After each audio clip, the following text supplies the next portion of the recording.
Après la mort de ses parents, le petit garçon vivait seul dans une vieille maison. Puis, de nouveaux voisins s'installèrent, après avoir tout perdu lors d'une nuit terrible, il se retrouva seul dans une maison abandonnée. Plus rien à manger, plus de lit. Personne ne l'appelait. Jusqu'à ce qu'une nouvelle famille emménage à côté et que leur petite fille entende un bruit que personne d'autre n'avait remarqué. Lorsqu'ils ouvrirent enfin la porte, ce qu'ils découvrirent sur le sol changea leur vie à jamais. Avant de commencer, dites-nous dans les commentaires quelle heure il est et d'où vous nous regardez. C'est parti. La vieille maison en bois était abandonnée depuis longtemps avant la naissance de Kéro.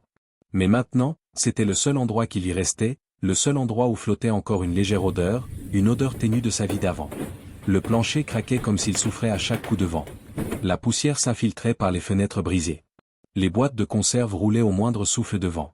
Et là, au milieu de toute cette ruine et de cette solitude, un petit garçon était recroquevillé sur le sol froid, pieds nus, vêtu du même t-shirt gris clair trop grand et du même short gris rêche qu'il portait depuis des semaines. Sa petite poitrine se soulevait et... Il s'endormit légèrement, le bras enlacé autour d'une canette vide comme si elle était vivante, comme si elle pouvait le quitter elle aussi. Kéro ne dormait pas profondément. Il n'avait jamais dormi profondément. Même à 3 ans, il dormait comme un enfant 2 fois plus âgé, qui en avait déjà trop vu. Chaque ruisseau le raidissait. Chaque chant d'oiseau le faisait sursauter. Chaque rafale de vent le faisait s'agripper à ce qui lui tombait sous la main, généralement un morceau de bois ou une canette.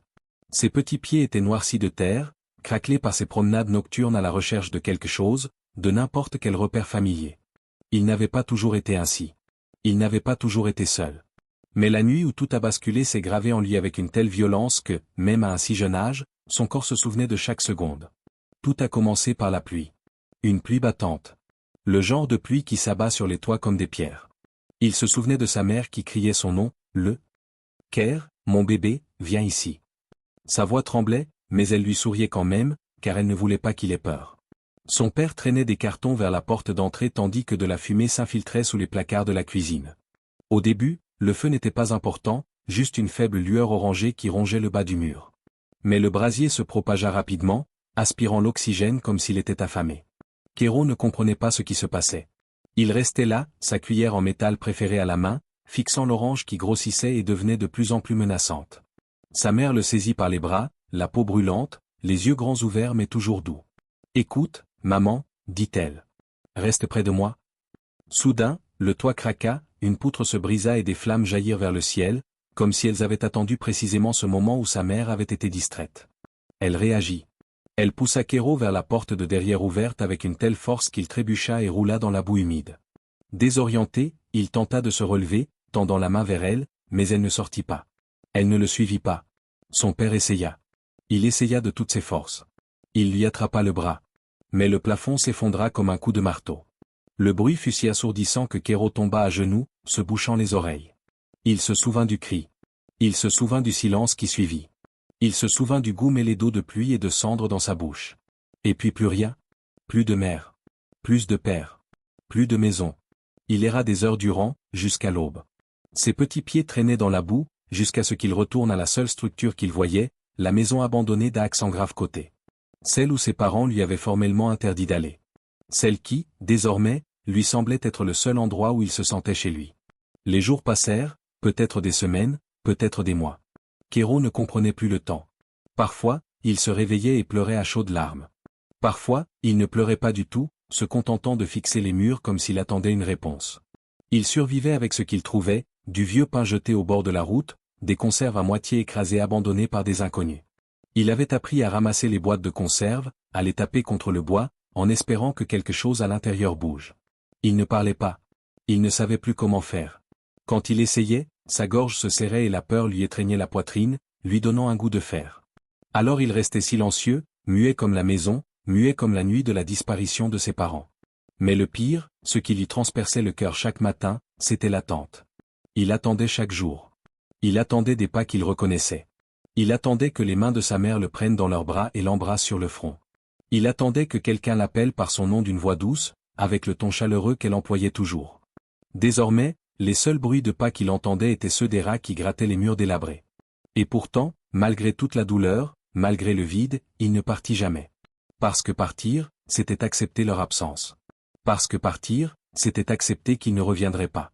Cette pensée le déchirait plus que la faim n'aurait jamais pu le faire. Mais tout changea la semaine de l'arrivée des nouveaux voisins. Tout commença par le grondement d'un camion dans le quartier. Fort. Trop fort. Kéro se réveilla en sursaut, les yeux exorbités, les bras crispés sur la poubelle à côté de lui. Sa respiration s'accéléra, saccadée, comme celle d'un animal pris au piège. Il rampa vers le coin le plus sombre, se cachant derrière une caisse cassée. Ses petites mains tremblaient violemment.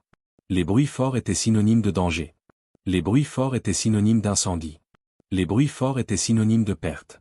Dehors, Nora et Malik déchargeaient des cartons tandis que leur fille, Alani, courait dans le jardin en donnant des coups de pied dans les cailloux. Alani s'arrêta brusquement, inclinant la tête vers la maison abandonnée. « Maman, tu as entendu ça ?» demanda-t-elle. « Quoi ?» répondit Nora. « Un bruit comme des pleurs. Quelqu'un qui dort. » Malik rit doucement. « Personne. Ils vivent là. La maison tombe en ruine. » Alani fronça les sourcils. « Alors pourquoi quelque chose a bougé ?» Plus tard dans la soirée, Malik passa près de la clôture du fond du jardin et remarqua de minuscules empreintes de pas, nues, petites et fraîches. Trop fraîches. Nora, viens voir ça. Mais c'est le lendemain matin que tout bascula. Alani, toujours aussi curieuse, s'approcha de nouveau de la vieille maison.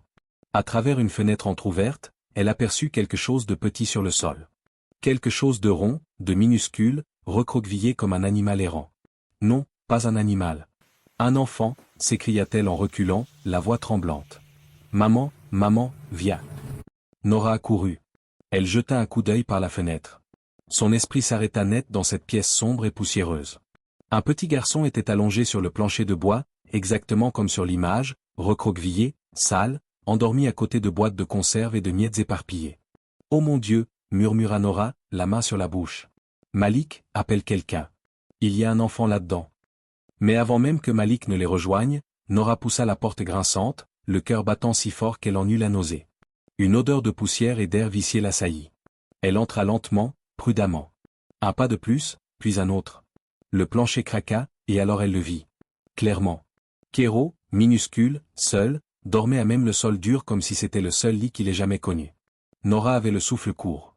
Ses mains tremblaient, ses yeux s'emplissaient de larmes. « Oh, mon chéri !» murmura-t-elle. Nora resta figée, une main sur la bouche, fixant le petit garçon recroquevillé sur le plancher poussiéreux. La pièce était froide, mais sa respiration l'était encore plus, superficielle, fatiguée, la respiration d'un enfant qui n'avait pas connu la sécurité depuis trop longtemps. Elle fit un pas lent en avant, sa voix à peine audible. « Mon chéri, tu m'entends ?» Kéro ne bougea pas. Sa joue était pressée contre la boîte de conserve qu'il serrait contre lui comme un trésor. Ses genoux nus étaient ramenés contre sa poitrine. Son t-shirt gris moulait son petit corps comme si c'était la seule chose qui lui restait du monde avant que tout ne brûle. Malik atteignit l'embrasure de la porte, le souffle court. « Nora. Mon Dieu, quel bébé. Je sais, murmura-t-elle. Regarde-le. Regarde comme il est petit. Depuis combien de temps est-il comme ça? Il doit être terrifié, murmura Malik. Ne le touchez pas encore. Il pourrait se réveiller en sursaut. Mais Kéro remua quand même. Le craquement du plancher le réveilla en sursaut. Ses yeux s'ouvrirent brusquement, sombres, grands ouverts, paniqués. Il recula si violemment qu'il heurta le sol. Une planche de bois se trouvait derrière lui. La boîte lui échappa des mains et roula sur le sol dans un bruit métallique. Son souffle s'accéléra, ses épaules se plaquèrent contre le mur, ses mains tremblantes se levèrent comme pour se protéger d'un coup. Nora s'agenouilla aussitôt, se mettant à sa hauteur. « Non, non, non, mon bébé. Ça va. Je ne suis pas là pour te faire du mal. » Kéro ne la crut pas. Son petit corps trembla et il gémit, un gémissement faible et brisé, comme si quelque chose en lui ne savait plus pleurer. Alani se rapprocha lentement de sa mère, levant un petit morceau de pain qu'elle avait pris dans la cuisine. « Maman, laisse-moi goûter, » murmura-t-elle. Nora hésita, puis hocha la tête. Alani s'agenouilla à son tour, gardant ses distances. Elle lui tendit le pain à deux mains. « Bonjour, » dit-elle doucement, la voix tremblante d'inquiétude. « Tu as faim? Tu peux prendre ça si tu veux? C'est bon. C'est pour toi. » Kéro ne cligna pas des yeux, ne respira pas, ne dit rien. Mais son regard se porta furtivement sur le pain. Son estomac gargouillait si fort que l'écho résonna. Pourtant, il ne rampa pas jusqu'à elle. Il se dirigea d'abord vers la boîte de conserve, son seul repère familier. Il la saisit, la serra contre sa poitrine, puis avança centimètre par centimètre comme un animal apeuré, s'attendant à un piège. Lorsqu'il atteignit enfin le pain, sa petite main resta suspendue, tremblante. Le cœur de Nora se brisa à cette vue. Malik déglutit difficilement, se détournant un instant pour s'essuyer le visage. Kéro s'empara enfin du pain et le serra contre sa chemise comme si quelqu'un allait le lui voler. Il ne mangea pas tout de suite. Il le tint, le sentit, l'examina. Puis, finalement, il en prit une petite bouchée, les yeux rivés sur les trois inconnus qui l'entouraient. Nora tendit lentement la main, sans le toucher, la posant simplement sur le sol entre eux. « Tu es en sécurité, murmura-t-elle. Personne ne te fera de mal. » Kéro fixa sa main longuement. Puis il posa sa petite paume sur le sol à côté de la sienne. Sans la toucher, juste assez près pour montrer qu'il avait besoin d'aide, mais qu'il ne savait pas comment la demander. « Maman, murmura Alani. Est-ce qu'il peut rentrer à la maison avec nous juste un petit moment? Il a si froid. Malik se frotta la nuque. Il faut appeler les autorités. Il ne peut pas rester ici comme ça. Nora hocha la tête, mais ses yeux restèrent. Nous ferons les choses correctement. Mais d'abord, nous l'aidons à se réchauffer. Ils ne l'ont pas porté. Ils n'étaient pas prêts pour ça. Ils ne l'ont pas forcé à les suivre. Ils n'étaient pas prêts non plus. Au lieu de cela, ils sont restés assis dehors avec lui pendant 1 heure, lui laissant de l'espace, lui permettant de respirer un air qui ne sentait ni la poussière ni la peur. Kéro restait près du mur, serrant sa canette contre lui. Mais il les observait. Il les observait vraiment, comme s'il attendait le moment où ils deviendraient cruels, bruyants ou dangereux. Mais ils ne le furent pas. Alani lui parlait doucement, lui disant son nom, lui montrant leur nouvelle maison. Malik posa une couverture chaude près de lui, mais ne la lui imposa pas. Nora lui proposa à manger, mais le laissa se servir à son rythme. Lentement, ses épaules se détendirent. Le soir venu, quand le ciel s'adoucit et se réchauffa, Kéro se leva enfin. Ses petites jambes tremblaient, ses pieds étaient poussiéreux, mais il se leva. Puis, soudain, il tendit la main vers la manche d'Alani. Juste une petite traction. Une question sans mots. « Tu veux venir ?» demanda Alani. Kéro ne répondit pas, mais il ne lâcha pas sa manche. Nora porta la main à sa poitrine. Malik inspira profondément et hocha la tête. « Très bien, murmura-t-il. Emmenons-le. » Ils marchèrent lentement, Kéro restant près d'Alani, tenant sa boîte de conserve cabossée comme un trésor. Arrivé à la nouvelle maison, la lumière qui filtrait par la porte l'obligea à plisser les yeux, mais la chaleur, il la ressentit instantanément. Il entra comme s'il pénétrait dans un autre monde. On le lava doucement, on l'enveloppa dans une serviette moelleuse, on lui donna une soupe chaude qu'il but à petites gorgées tremblantes. Quand il toussait, Nora lui caressait doucement le dos. Quand il laissa tomber sa cuillère, Malik la lui rendit sans un mot d'agacement. Pour la première fois de sa courte vie brisée, personne ne le pressa. Personne ne cria. Personne ne le tira. Personne ne l'abandonna.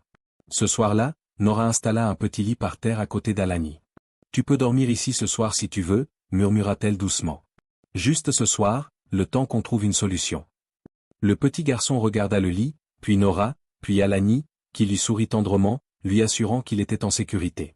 Il s'allongea lentement, prudemment, comme s'il craignait que le lit ne disparaisse au moindre mouvement brusque. Il posa sa boîte de conserve à côté de l'oreiller, son ancien monde reposant aux côtés du nouveau. Alani murmura « Bonne nuit, mon petit ». Il la fixa, clignant lourdement des yeux. Ses petits doigts se glissèrent hors de la couverture et effleurèrent sa main. Un simple contact, mais suffisant. Nora porta sa main à sa bouche pour étouffer ses larmes. En quelques minutes, sa respiration s'apaisa, son petit corps se détendit, et pour la première fois depuis la nuit où l'incendie avait tout emporté, il s'endormit. Non plus dans la peur, non plus sur le bois froid, non plus en se serrant contre lui-même pour se réchauffer, mais dans un foyer, un vrai foyer. Tandis qu'il dormait, Alani murmura à sa mère, « On va le protéger, n'est-ce pas ?» Nora caressa les cheveux de sa fille. « Oui, ma chérie. Dorénavant, il ne sera plus jamais seul. » Et sous une douce lumière, enveloppée de tendresse, le petit garçon dormit enfin comme un enfant. Si cette histoire vous a touché, ne la laissez pas s'arrêter là. Cliquez sur « J'aime » pour soutenir ce nouveau départ. Laissez un commentaire pour partager vos impressions ou ce qui vous a le plus ému. Et n'oubliez pas de vous abonner. D'autres histoires émouvantes et bouleversantes arrivent bientôt, et vous ne voudrez pas manquer la prochaine.